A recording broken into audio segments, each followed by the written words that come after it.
Les réseaux sociaux rapprochent les jeunes de la politique. Oui. TikTok est une bonne application. Oui et non. Le gouvernement n'est pas proche du peuple. Si. Les jeunes sont intéressés par la politique. Oui. Les élections européennes intéressent les jeunes. Pas assez. La jeunesse est de gauche. Pas que. Bonjour, je suis Mathieu Mocor, délégué interministériel à la jeunesse auprès du Premier ministre Gabriel Attal. C'est une forme de délégué de classe des jeunes de France. Les jeunes sont de plus en plus radicaux politiquement. Non. Les jeunes ne suivent plus le clivage traditionnel. Comme le reste de la population. L'écologie est la première préoccupation des jeunes. Non. Les jeunes sont délaissés par le gouvernement. Non. Il faut recréer un clivage gauche-droite clair. J'y suis favorable. La France est dirigée par une élite. Faux. Le droit de vote devrait être abaissé à 16 ans. Oui. Les jeunes sont de moins en moins doués à l'école. Non. La jeunesse est précaire. Une partie d'entre elles. La pornographie bousille le cerveau des jeunes. Oui. On dirait qu'il pleut d'elle. J'ai pas d'ennemis, moi c'est eux qui m'aiment pas. Un tas d'ennemis, mais je les connais même pas. Tu veux dougi dougi dougi dougi dougi dougi. Il y a des gens qui m'arrêtent parfois là en ce moment et qui me disent merci, ça m'a donné le smile. Et si cette vidéo elle a servi à ça, je suis content. Je m'attendais évidemment pas à ce que ça buzz autant. On avait envie de le faire parce qu'on en avait marre des déclarations qui cachaient une forme de racisme sournois contre Aya Nakamura. On l'a fait parce que j'ai une merveilleuse stagiaire et une merveilleuse apprentie qui m'ont dit ce serait une bonne idée de le faire. On l'a fait très rapidement. J'ai même pas regardé la vidéo avant qu'elle soit publiée, pour tout vous dire. Et puis voilà, je pense que c'est cette spontanéité-là qui a dû toucher, mais je pense qu'il n'y a pas de recette. Je suis bien incapable de savoir pourquoi celle-là spécifiquement a marché.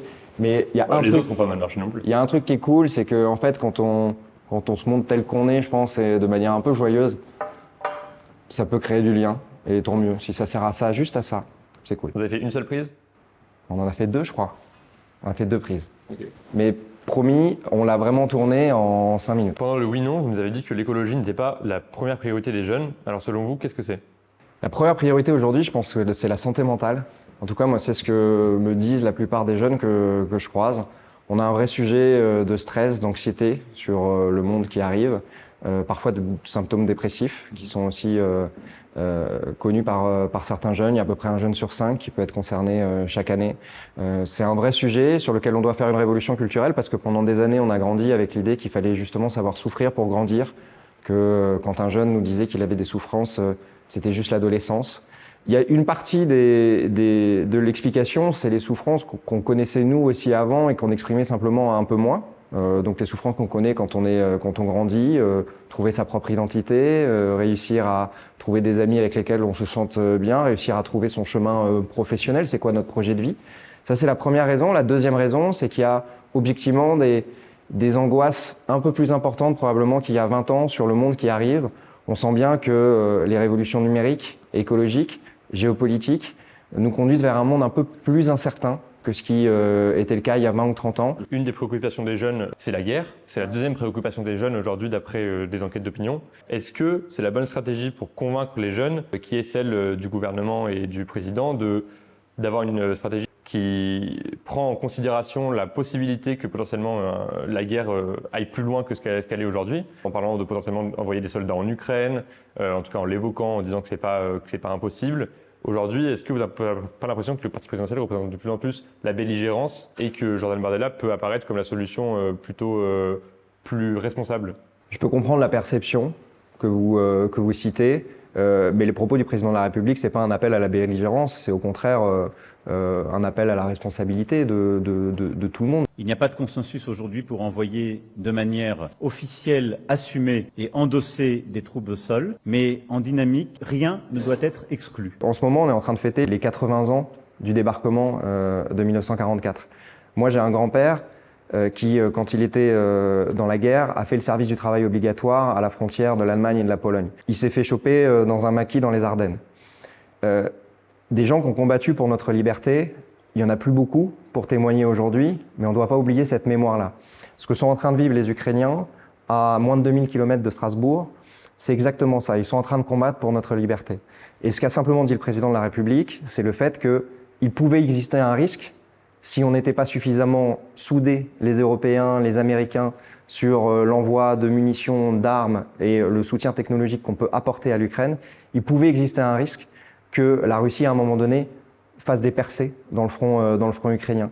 Et donc la réalité, c'est qu'un conflit, ça peut basculer très rapidement et qu'à un moment donné, ce conflit, il est aux portes de l'Europe.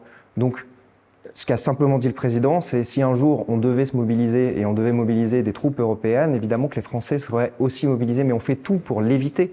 Et notre rôle, c'est pas de rassurer en cachant la réalité, c'est d'expliquer simplement les choses telles qu'elles sont. Il faut qu'on continue le soutien européen et qui pour le moment est technologique et de munitions à l'Europe. C'est la meilleure manière d'éviter à l'Ukraine, pardon, c'est la meilleure manière d'éviter que nous, on doive mettre le pied sur ce sol-là. Ce que vous dites là, c'est concrètement que si aujourd'hui on n'aide pas l'Ukraine à se défendre, il y a un risque que potentiellement dans quelques mois, quelques années, la Russie attaque les frontières de l'OTAN et que du coup les jeunes de plus de 18 ans se mettent à devoir être engagés dans l'armée par exemple? Il y a un risque, on doit basculer à un moment donné dans un conflit. Il s'avère que l'Ukraine ne faisait pas partie de l'OTAN, c'est la raison pour laquelle nous on n'a pas basculé pleinement dans ce conflit. Mais ensuite, à partir du moment, par exemple, les États Lituanie, Lettonie, etc., sont aussi potentiellement dans ce giron de la Grande Russie tel que Vladimir Poutine rêve possible selon vous? de la recréer. Oui, je pense que sur l'Ukraine, il y avait beaucoup de gens qui, il y a 2 ans, disaient c'est pas possible, ce serait une folie de la part de la Russie. Il l'a fait.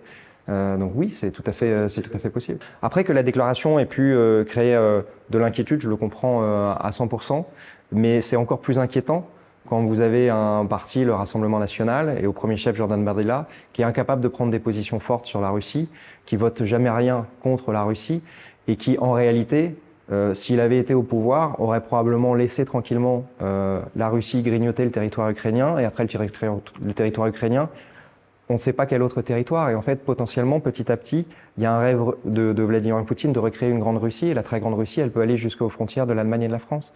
C'est ce devoir de mémoire-là, ce devoir de responsabilité. Je crois que c'est aussi le rôle parfois du chef de l'État. Ça fait, je pense que même quand il le dit, je suis presque sûr qu'il sait que c'est pas forcément bon électoralement pour lui. Mais à un moment donné, ça s'appelle la responsabilité d'un chef d'État, ça s'appelle la stature. En 2019, 42% des jeunes avaient participé aux élections européennes et 59% des jeunes avaient participé au premier tour des élections présidentielles de 2022, alors qu'on était à 75% quand on prend la France entière. Principalement sur les élections européennes, qu'est-ce que selon vous ça dit du lien entre l'Union européenne et les jeunes? D'abord, c'est un écart qui est historique. C'est parfois on aime bien se faire peur en disant oulala, aujourd'hui, le monde d'aujourd'hui est beaucoup moins bon que le monde d'hier. Les jeunes ont toujours moins voté aux élections et présidentielles et européennes depuis les années 80. Il y a toujours un différentiel. Ça ne veut pas dire qu'il faut s'y résoudre, mais je pense que c'est bien de le rappeler pour dire que c'est pas une situation nouvelle. Sur les élections européennes, on retrouve la même chose, le même taux d'abstention que sur les élections départementales, régionales ou législatives. Des élections qui paraissent moins décisives dans l'esprit des gens. C'est des élections qui attirent moins les électeurs. Ça, c'est la première raison. La raison pour laquelle on va voter aux élections présidentielles, c'est parce qu'on se dit quand même la femme ou l'homme qui va nous diriger peut avoir un vrai impact dans nos vies. Le problème de l'Union européenne, c'est qu'on a moins l'impression qu'elle a un impact concret dans nos vies. Mais est-ce que c'est pas vrai aussi que l'Union européenne a moins d'importance que les élections présidentielles, par exemple? On a l'impression que l'élection présidentielle... Non, alors l'Union européenne a un gros impact dans nos vies sur la régulation. Global. Le fait, par exemple, qu'on va avoir une taxe carbone aux frontières à partir de 2026, c'est un vrai impact. Le fait qu'à partir de 2035, on va interdire la vente de véhicules thermiques, donc de véhicules à essence sur notre continent, ça va avoir un vrai effet. En revanche, l'Union européenne a probablement pas assez d'éléments très concrets qu'on puisse mettre dans notre poche. On n'arrive pas suffisamment à mettre l'Europe dans la poche de tous les citoyens français. En gros, à part l'euro, les pièces, et encore, on a de moins en moins de pièces de monnaie. Il n'y a pas grand-chose qui viennent directement et qui respirent directement l'Europe dans notre poche. Moi, j'ai un iPhone, par exemple, dans ma poche. Voilà, c'est pas quelque chose qui est fabriqué ni en France ni en Europe. Et c'est ça qu'on doit réussir à retrouver. C'est des trucs très concrets dans notre vie de tous les jours. C'est par exemple l'idée d'avoir une carte d'identité européenne, une carte d'identité numérique européenne. Un passeport européen. Il y a un passeport européen, mais qui est pas totalement numérisé, qui permet pas de faire tout facilement. Par exemple, aujourd'hui, si vous êtes dans un autre pays européen et que vous prenez une carte bancaire, il est possible qu'avec votre passeport, ce soit pas suffisant pour faire la reconnaissance biométrique ou autre. On doit pouvoir progresser sur des objets très concrets comme ça. Est-ce que vous ne pensez pas aussi que l'Union européenne est présente, mais que les jeunes en particulier ont l'impression qu'en votant, en fait, ça ne changera pas grand-chose à ce que fait l'Union européenne, parce que l'Union européenne manquerait de démocratie et que finalement leur vote perdu dans des centaines de millions d'Européens, finalement, n'aura pas d'importance et ne changera pas grand-chose à la politique européenne qui est finalement décidée par la Commission.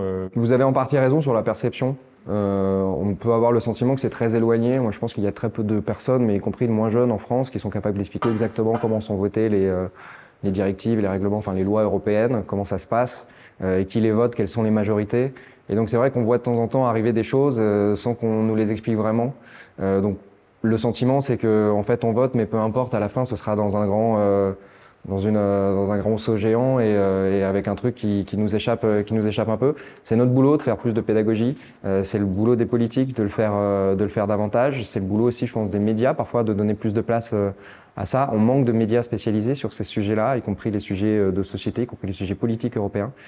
J'y crois vraiment. Je pense que c'est une responsabilité commune parce que elles sont pas si compliquées, les règles européennes, mais il faut qu'on les explique davantage. Et c'est aussi notre responsabilité en tant que responsable public ou politique français de le faire plus. Je m'applique évidemment cette remarque. Concrètement, pourquoi un jeune en fait devrait même voter aux élections européennes? On le voit sur le climat, par exemple. Je citais tout à l'heure l'exemple de la taxe carbone aux frontières. On va la mettre en place progressivement à partir de 2026. Si vous voulez mettre en place une taxe carbone aux frontières, vous savez que si vous le mettez en place que à l'échelle française, vous allez avoir une difficulté à la fois pour imposer réellement cette taxe et aussi parce que vous allez probablement avoir des mesures de représailles de la part des pays qui vont être touchés par cette taxe. En revanche, si c'est tout le marché européen qui s'y met, là pour le coup, ça devient plus compliqué pour par exemple la Chine ou d'autres pays de prendre des mesures identiques en représailles parce que ça les ferme de tout le marché européen. Si ça ferme que le marché français, ils peuvent se dire c'est pas grave, je mets une grosse taxe de mon côté et comme ça on fait un équilibre d'efforts, j'empêche les produits français de passer chez moi. Pour ça, on a besoin de l'Europe. On a eu besoin de l'Europe aussi dans les crises. Pendant la crise du Covid, l'Union européenne a fait un emprunt massif de plusieurs centaines de milliards d'euros et nous on a bénéficié de près de 100 milliards d'euros d'apport de budget européen à ce moment-là. Et on est plus fort quand on va sur les marchés financiers à plusieurs, parce qu'à un moment donné, on amène la crédibilité de tous les pays. Et puis, on est dans un monde où on sent bien qu'à un moment donné, on est face à des blocs. On est face à la Russie, on est face à la Chine, on est face à des États-Unis qui parfois sont avec nous et parfois ont des valeurs chancelantes, notamment si Donald Trump revient au pouvoir. On a besoin d'être forts ensemble. Et la vérité, c'est que la France, si on se regarde tel qu'on est, on va représenter à peu près 2% de la population mondiale. On est un petit pays en termes de population. Si on veut peser, on doit le faire dans l'Europe. Donc, sur tous ces sujets de commerce international, de relations géopolitiques et de climat, si on n'est pas tous ensemble, en fait, on ne va pas pouvoir bouger. Par exemple, si vous voulez interdire, mieux taxer, ce qu'il faudrait qu'on fasse, les trajets aériens. Si vous voulez taxer juste l'avion entre Paris, Nantes et Marseille, on peut souhaiter le faire. Mais c'est un tout petit bout du truc. La plupart des avions qui circulent en France, ils arrivent d'autres pays. Et donc si on arrive à le faire à l'échelle européenne, déjà on va avoir un impact beaucoup plus important. L'Europe, c'est la condition de notre efficacité parce qu'il y a beaucoup de sujets qui dépassent nos frontières. C'est pas être béni oui ou quoi. Après, on peut critiquer la manière dont fonctionne l'Europe, mais en revanche, l'idée de se dire que tout seul on va s'en sortir dans un monde où il y a beaucoup plus de grandes puissances aujourd'hui qu'il y en avait il y a 200 ans, c'est juste être d'une naïveté folle et pour le coup être presque anti-patriote. Vous parlez d'une politique, on va dire souverainiste, en tout cas pour retrouver une forme de souveraineté française qui ne correspond pas à l'idée de la souveraineté que se fait le parti majoritaire aujourd'hui chez les jeunes en vue de ces élections européennes, qui est le Rassemblement national. Comment vous expliquez que les solutions que vous venez d'exposer ne soient pas celles que les jeunes ont l'air de préférer? Peut-être qu'on explique mal, et je pense que réellement il y a peu de gens qui savent que c'est en partie parce que l'Europe agit, qu'on va avoir la taxe carbone en 2026 et qu'il va y avoir le retrait des véhicules thermiques, en tout cas des ventes de véhicules thermiques à partir de 2035. Je pense qu'il y a beaucoup de gens qui ne le savent pas et c'est notre responsabilité de davantage l'expliquer. Je pense aussi que l'Europe est parfois pas suffisamment rapide. Par exemple, sur la taxation des trajets aériens pour que le train devienne plus intéressant financièrement par rapport à l'avion, on est en retard et on le sait. Et donc, parfois, on manque aussi de proactivité sur ce sujet-là. Et donc, face à ça, un Jordan Bardella, il va dire « moi, je ferai mieux, je vais vous protéger, vous allez voir ce que vous allez voir ». Mais quand vous l'écoutez réellement, en réalité, c'est l'air du vide. Il n'y a aucune proposition. Et par exemple, quand on dit « je veux demain aller mieux protéger les frontières », on va remettre des douaniers à toutes les frontières. Ça ne marche pas. On veut protéger les frontières et en même temps on veut réduire ça le nombre marche de pas fonctionnaires. Mais parce qu'à un moment donné, vous allez vous retrouver avec des contradictions essentielles. Je me rappelle d'une interview de Marion Maréchal qui répondait à ça, qu'il y avait des moyens technologiques aujourd'hui pour contrôler les frontières assez... Oui, bien sûr. Donc c'est ça. Donc le monde de demain, ça va être un monde où aux frontières, il y a des caméras qui vont contrôler l'intégralité des gens. Et non, ça marche pas. Et on voit bien que ça rentre pas avec un modèle démocratique ou avec le respect de la vie privée. Vous voyez, en fait, sur chacun des sujets, il y a des solutions qui sont très simples. Mais le problème qu'on a, c'est qu'on n'explique pas suffisamment tous ces apports que l'Europe peut faire. Et puis, par ailleurs, encore une fois, on ne communique pas par les bons canaux assez souvent. Jordan Bardella est très fort sur TikTok, mais moi, pour le suivre suffisamment, maintenant depuis 2-3 semaines, sincèrement, j'apprends rien. J'apprends rien du tout. Et c'est ça qui est terrible, c'est de se rendre compte que le vide peut gagner. Mais c'est notre responsabilité. Je pense que la meilleure manière, c'est pas de critiquer les autres, c'est de construire un truc plus joyeux et plus concret. Est-ce que vous ne pensez pas aussi que les jeunes se sentent éloignés des personnes mêmes qui font les politiques à la fois françaises et européennes? Par exemple, je me rappelle d'avoir vu une étude qui disait que l'Assemblée nationale de 2017, donc qui avait été déclarée comme celle qui était le plus issue de la société civile, était aussi la plus bourgeoise de l'histoire, la plus riche. Et on pourrait parler aussi du Parlement européen où les salaires sont très très élevés et même au-delà des salaires. Même, je pense que la plupart des députés européens qui rentrent au Parlement européen ne sont pas issus des quartiers défavorisés. Est-ce que vous ne pensez pas que les jeunes aussi se disent « ces gens-là, ils sont âgés, ils sont riches, moi je suis jeune et je ne suis pas forcément riche ». Mais vous l'avez dit, c'est un problème qui n'est pas que européen, mais c'est un vrai problème. On sait que nos représentants ne sont pas suffisamment à l'image, que ce soit de la France ou de l'Europe. Moi je pense qu'il faut éviter l'extrême inverse aussi, qui est de dire une personne bourgeoise ne peut pas représenter des personnes plus pauvres, par exemple. Dans l'histoire, un Jean Jaurès, par exemple, a défendu des valeurs de gauche très nobles, alors qu'il était plutôt issu d'un milieu bourgeois. En revanche, si vous avez, et c'est le cas aujourd'hui dans la politique française et dans la politique européenne, pas assez de représentants d'ouvriers, pas assez de représentants d'enseignants, pas assez de personnes de couleur dans les assemblées, à un moment donné, c'est difficile de se projeter. Et donc oui, ça compte énormément, mais c'est un problème qui dépasse pour le coup l'Europe, qui concerne les partis politiques et sur lequel on a encore un boulot énorme à faire. On a réussi à le corriger un peu sur les femmes, parce qu'on a mis des quotas sur les listes, notamment au niveau national. Mais on n'a pas réussi à le faire sur les deux dimensions qui sont encore un peu taboues en France, la dimension sociale et la dimension diversité d'origine géographique. Et je pense qu'il faudra y aller à un moment si on veut réconcilier définitivement avec la politique. Pour réconcilier avec la politique, il faut un projet qui soit crédible et qui fasse rêver. Il faut une communication qui soit simple et adaptée. Et à la fin, il faut une représentation qui soit davantage à l'image de notre pays, même si, encore une fois, une personne qui est née dans la ruralité peut parler des quartiers, quelqu'un qui est né dans les quartiers peut parler de la ruralité. Et je pense qu'il faut garder ça, parce que sinon, si on se réduit à notre lieu de naissance ou à notre origine sociale, c'est la fin du dépassement pour chacun, et ça nous fige dans une identité qui est en plus pas forcément la nôtre, parce qu'il y a des ruraux qui sont devenus très urbains, des urbains qui deviennent très ruraux, et à la fin, heureusement qu'on a la liberté de choisir de construire notre propre identité dans notre vie. Mais est-ce que vous ne pensez pas vous parlez des partis politiques en général qui doivent faire un effort, est-ce que vous n'avez pas l'impression qu'il y a quand même des partis politiques qui s'en sortent mieux que d'autres? Par exemple, au sein de la France Insoumise, beaucoup avaient remarqué que Louis Boyard, qui était un ancien syndicaliste lycéen, était très vite devenu député. Il y avait eu une femme de ménage, plusieurs gens issus vraiment de métiers défavorisés. Et je me rappelle qu'au moment de la formation du gouvernement Attal, il y avait eu beaucoup de statistiques ou de mèmes qui avaient tourné sur les réseaux sociaux et qui avaient été vus par beaucoup de jeunes.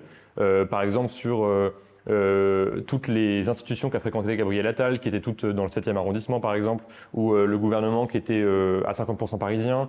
Il y avait aussi beaucoup de séquences par exemple d'Amélie Oudéa-Castéra qui semblait vraiment déconnectée quand elle visitait des écoles, qu'elle s'étonnait que les jeunes portaient des baskets. Moi je remarque que 3 d'entre vous ont des baskets.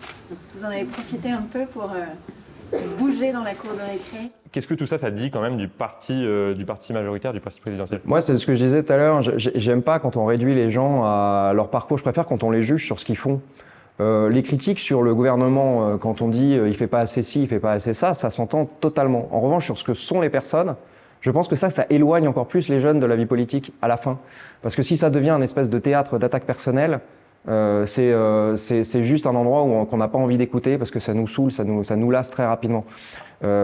En revanche, que ce soit au sein de la majorité présidentielle ou au sein des grands partis historiques, les Républicains, le Parti socialiste, c'est vrai qu'il n'y a pas assez de diversité sociale.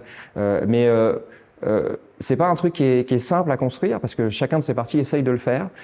Les partis plus à gauche arrivent un petit peu mieux à le faire, mais sincèrement, il y a 2-3 exemples, mais il n'y en a pas non plus suffisamment.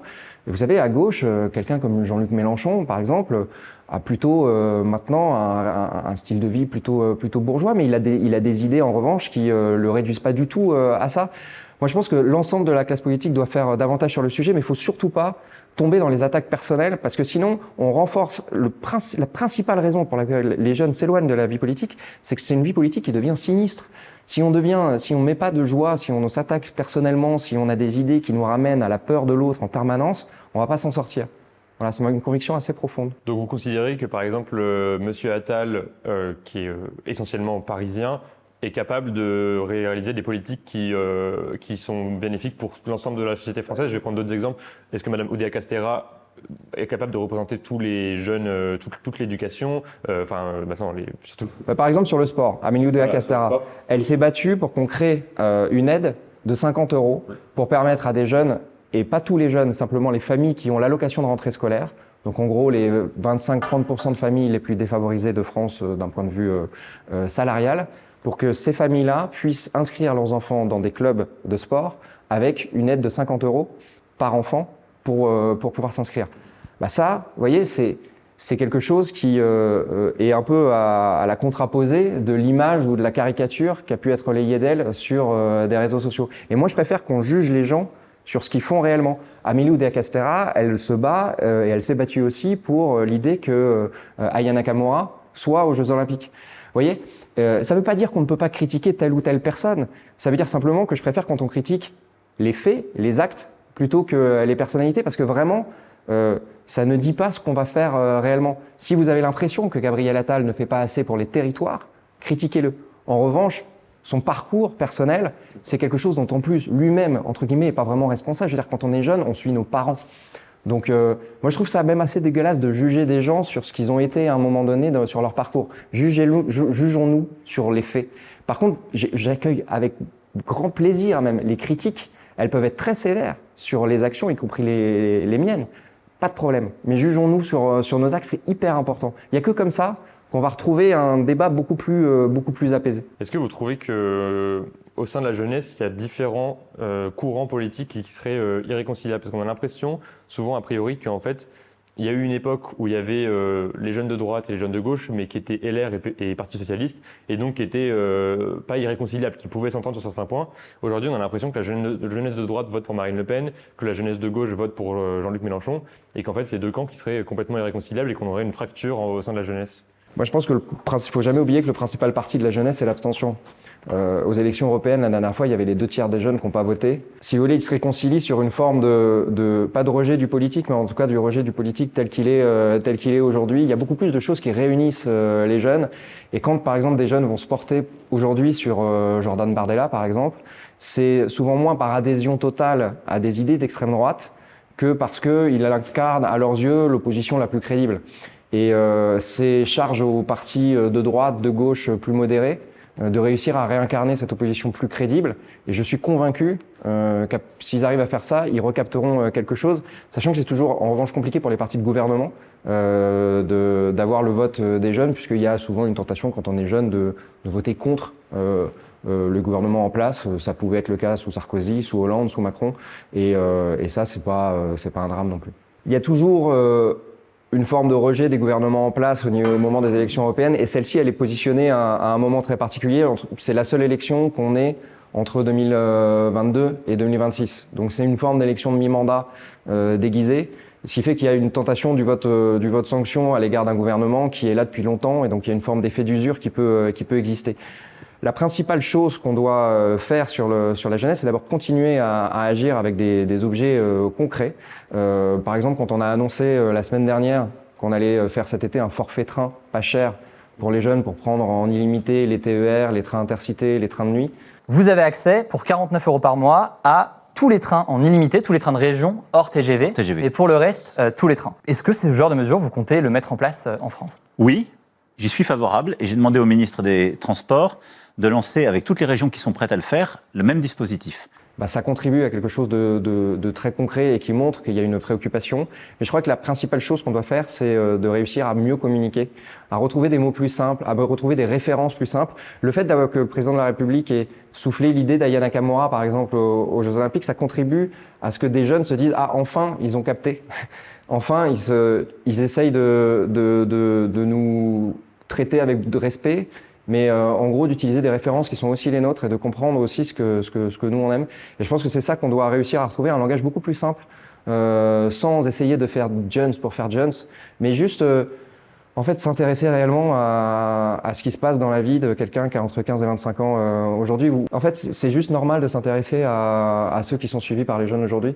Et je pense que la politique s'intéresse pas assez à ça. Regardez sur TikTok, à part Emmanuel Macron, Gabriel Attal et Mabouille, y compris au sein du gouvernement, il n'y a pas assez de personnes qui sont présentes alors que c'est une plateforme qui est très suivie.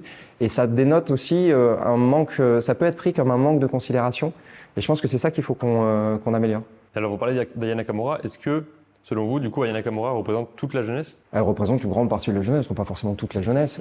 Personne ne peut représenter toute la jeunesse de la même manière qu'il n'y a pas une personne qui représente tout le pays, à part le président de la République qui incarne une forme d'unité nationale. Mais Aya Nakamura, elle est quand même, c'est l'artiste la plus écoutée par les jeunes en France et à l'international. Je pose cette question parce que vous disiez vous-même à l'instant que Jordan Bardella était en tête des intentions de vote chez les jeunes, parmi ceux qui votent évidemment. Du coup, comme son parti a critiqué ce choix, on imagine mais je suis sûr qu'il y a plein d'électeurs de Jordan Bardella qui écoutent du Aya Nakamura, ils le diront peut-être pas, mais encore une fois, je pense que c'est pas l'adhésion, le vote Jordan Bardella, c'est pas un vote qui dit j'adhère totalement à ses idées, c'est un vote qui dit il m'a l'air d'incarner l'opposition la plus crédible et sur cette élection-là, donc je vais voter. C'est vrai que la plupart des gens qui votent pour Jordan Bardella ne croient pas vraiment entièrement à son projet. Je vais pas jouer au jeu du quelle est la partie qui croit réellement au projet, mais je pense réellement qu'il y a un effet de ce type-là et il y a beaucoup de jeunes qui écoutent Aya Nakamura, mais il y en a d'autres qui vont écouter Vianney et c'est très bien. Et d'ailleurs, il y aura probablement plusieurs artistes au moment de la cérémonie d'ouverture des Jeux Olympiques et moi je l'ai toujours dit, il faut du Jean-Jacques Goldman, il faut du Aya Nakamura, il faut du David Guetta, il faut de tout, il faut qu'on représente la France telle qu'elle est. Il y a plusieurs enquêtes, notamment de l'OCDE, qui montrent que les élèves européens ont un niveau scolaire qui baisse, mais en particulier la France. Qu'est-ce que vous en pensez? Est-ce qu'il y a un vrai problème aujourd'hui avec l'éducation des jeunes? Alors, on a des enquêtes internationales, mais ce n'est pas nouveau. En décembre dernier, il y a eu une enquête PISA qui disait que les résultats étaient toujours assez mauvais, notamment dans les matières scientifiques, au collège et au lycée, à l'âge de 15 ans, en gros. En revanche, nous, on a mis le paquet depuis quelques années sur l'école primaire. Et là, on a des évaluations en CP, par exemple, qui sont parues il y a 2 jours, qui montrent que les résultats remontent. Donc oui, je pense qu'on a eu un sujet de baisse de niveau dans notre pays sur les 25 à 30 dernières années. Ça s'est un peu stabilisé, on commence à remonter, mais ça va prendre un peu de temps. Et c'est quelque chose qui évidemment doit nous préoccuper. C'est pour ça que l'école doit être une priorité absolue. Et typiquement, ça c'est un sujet dont on peut souhaiter que ce soit un sujet transpartisan. Normalement, l'école, c'est vraiment un sujet sur lequel on devrait tous se retrouver. Avoir des enfants qui apprennent à la fois à être libres, à se trouver eux-mêmes, à être des citoyens et à trouver un métier, parce il va bien falloir à un moment donné travailler. C'est quelque chose sur lequel on devrait se réunir tous. Il y a une grande proportion des jeunes qui disent s'ennuyer à l'école.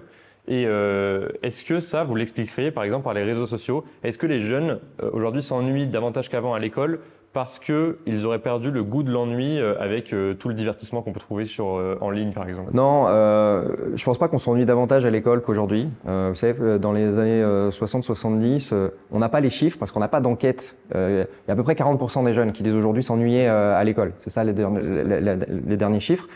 On n'a pas une enquête de 1960 qui soit faite avec exactement le même panel, la même question. Mais quand vous interrogez nos parents ou nos grands-parents, ils vous disent aussi qu'ils s'ennuyaient assez ferme à l'école. Ça ne veut pas dire que c'est bien, mais encore une fois, je pense que les discours déclinistes un peu faciles, à un moment donné, il faut qu'ils soient étayés par des faits. Il ne faut pas tomber dans le déclinisme, ça ne veut pas dire qu'il faut se satisfaire que 40% des élèves puissent s'ennuyer à l'école. Ça veut dire qu'on a un vrai sujet encore pour réussir à intéresser, à avoir des pédagogies encore plus actives, à avoir davantage de personnalisation de notre enseignement. Et ça, je pense qu'on peut progresser très fort. Ensuite, l'ennui, c'est une vertu qui est double. C'est à la fois une qualité ou un défaut. Parfois, quand on s'ennuie, c'est bon pour la créativité. Parfois, quand on s'ennuie, ça crée de la solitude et de la souffrance. Justement, est-ce que les jeunes n'ont pas perdu ce goût de l'ennui? Parce que dans l'étude que vous citez des 40%, il y en a aussi 30% qui disent que pendant les cours, quand ils s'ennuient, ils vont sur leur téléphone. Donc est-ce que les jeunes n'ont pas perdu ce goût de s'ennuyer et de peut-être et un de peu, comprendre à quoi ça sert de un peu s'ennuyer? parce qu'on a davantage les réseaux sociaux ou le téléphone à portée de main. Ensuite, sincèrement, moi par exemple, si je repars là pour le coup de mon expérience personnelle, il y a des moments où j'ai été heureux de m'ennuyer parce que ça m'a permis d'apprendre à par exemple slammer, à faire de la musique tout seul. En revanche, il y a des moments aussi où je me suis ennuyé ferme et où c'était juste l'ennui abrutissant. Il faut souhaiter qu'on ait des moments de déconnexion. L'école représente ça. Aujourd'hui, les portables sont interdits dans les enceintes des collèges, par exemple. Est-ce qu'il faut demain le faire aussi ? Ça allait dans certains établissements, pas toujours, mais dans beaucoup d'établissements, quand même, on demande aux élèves de mettre les téléphones, notamment au fond des sacs. C'est souvent ça qui est fait. Je dis pas que c'est respecté dans tous les établissements, mais en tout cas, aujourd'hui, on essaye de créer cette bulle numérique-là. Il faut peut-être la renforcer, mais il faut pas non plus tomber dans la dramatisation absolue des réseaux sociaux ou du téléphone. Ça peut permettre aussi de rester connecté à des potes quand on est en vacances, par exemple. Et moi, je peux vous assurer, quand vous vivez 3 semaines d'ennui absolu à la montagne, par exemple, ce qui m'est arrivé quand j'étais petit à certains moments, ce qui vous est peut-être arrivé aussi, c'est pas que rigolo. On a suffisamment de littérature scientifique maintenant et de retour des enseignants pour savoir ce qui marche. Par exemple, Gabriel Attal souhaite qu'on généralise la méthode dite de Singapour, qui est une méthode assez manuelle, qui mélange l'intellectuel et le manuel pour apprendre les mathématiques à l'école. Pourquoi ? Parce que ça marche. Et donc, moi, je suis heureux qu'on aille vers ça. On sait, par exemple, que pour apprendre la lecture, la méthode syllabique marche mieux que la méthode globale. Mais on a aujourd'hui une diffusion dans l'éducation nationale de plus en plus forte de cette méthode-là. Et puis après, je pense aussi qu'il faut qu'on valorise davantage les enseignants. C'est ce qu'on a commencé à faire avec le pacte enseignant, avec des revalorisations de salaire. Il faut qu'on continue à le faire parce que c'est le métier le plus important peut-être de notre pays. Et c'est un métier qu'il faut qu'on continue à revaloriser dans les prochaines semaines, dans les prochains mois, dans les prochaines années, pour qu'on retrouve une fierté d'être enseignant et qu'on n'ait plus les difficultés de recrutement qu'on peut avoir aujourd'hui. C'est absolument essentiel. L'éducation, c'est normalement le sujet qui devrait être notre priorité absolue à tous. Alors, vous parliez des enseignants et de la revalorisation de leur salaire. Alors, effectivement, quand on regarde les chiffres, la France est parmi les pires pays en termes de salaire des enseignants par rapport au reste de l'Europe. C'est vrai que c'est un métier qui a été globalement dévalorisé dans tous les pays, mais en France très particulièrement. Mais justement, là vous dites il faut revaloriser, mais le gouvernement est en place, des gouvernements macronistes existent depuis 2017. Pourquoi ça n'a pas été fait? On est en train de revaloriser. Alors peut-être pas suffisamment, on peut toujours souhaiter que ce soit plus fort. Mais aujourd'hui, par exemple, tous les professeurs maintenant démarrent leur carrière à minimum 2 000 € net. Il y en avait il y a encore 1 ou 2 ans qui pouvaient démarrer à 1 700, 1 800. Donc cette revalorisation, elle est en cours. Et puis je parle de 2 000 € net, mais en gros sur tous les échelons, y compris pour les plus âgés, il y a eu des revalorisations dans le cadre du pacte enseignant qui a été mis en place depuis 2022. Ça, c'est la première chose. À l'école, on revalorise aussi des personnels qui sont pas forcément profs eux-mêmes. Par exemple, à partir du 1er mai, on va revaloriser de 200 € net par mois les infirmières scolaires ou les infirmiers scolaires. Parce qu'on a aussi un problème d'attractivité sur ces métiers-là et puis simplement des salaires qui ont trop baissé. Donc, il y a des choses qui sont enclenchées notamment depuis 2 ans en la matière. Il y a aussi des primes supérieures aujourd'hui, bien supérieures à ce qui était le cas auparavant, qui sont versées par exemple dans le 93, où on sait que les conditions de travail ne sont pas toujours faciles et où on a besoin d'attirer des bons enseignants. Donc il y a aussi des systèmes de primes qui sont développés. Si on est très honnête, la baisse du pouvoir d'achat des enseignants, elle s'est faite entre 1985 et 2005. On est passé de 2,3 SMIC environ pour un enseignant en début de carrière à 1,3 SMIC. Et depuis, ça n'avait pas été corrigé. Et là, on commence enfin à le recorriger. On peut souhaiter que les augmentations de salaire soient supérieures, et sincèrement, je le souhaite aussi, et je comprends les enseignants qui disent on voudrait et il faudrait davantage. On doit aussi gérer les finances publiques, donc on essaye d'aller au rythme le plus élevé possible, mais il y a vraiment un mouvement de revalorisation qui est initié depuis 2 ans maintenant, et qui j'espère va se poursuivre. Ça prend toujours trop de temps, mais enfin, on est en train d'inverser la courbe sur le sujet. Et là, pour le coup, c'est depuis notamment ces 2 dernières années. Donc voilà, tant mieux. Maintenant, il faut regarder devant et il faut continuer à agir là-dessus.